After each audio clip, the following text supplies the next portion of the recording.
ये वादा है आपसे, ये वादा है आपसे, हम काम करेंगे, कभी ना आराम करेंगे। जी हाँ, ग्राम पंचायत जिनकर चुनाव चिन्ह पीपल के पत्ता छाप है और क्रम संख्या 2 है। सागर रिकॉर्डिंग स्टूडियो मरहा गोरारू गया।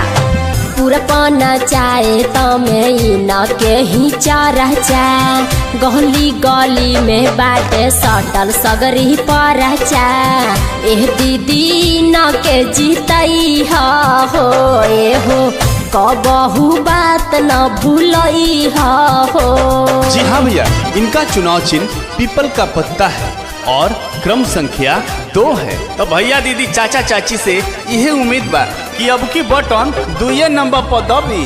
अरे हाँ बाबू, गरीब लोगों पर हमेशा सहाय रहे हैं, चाहे वो सुख में दुख में सब में।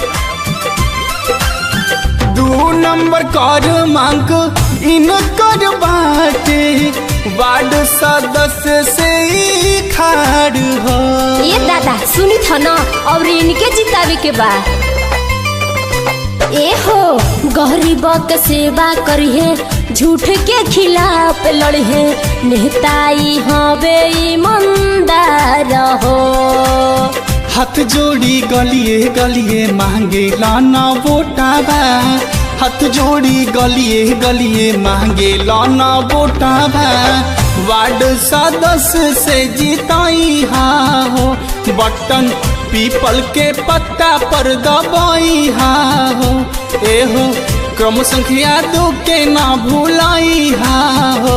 ए हो कबहू बात न भूलई हो।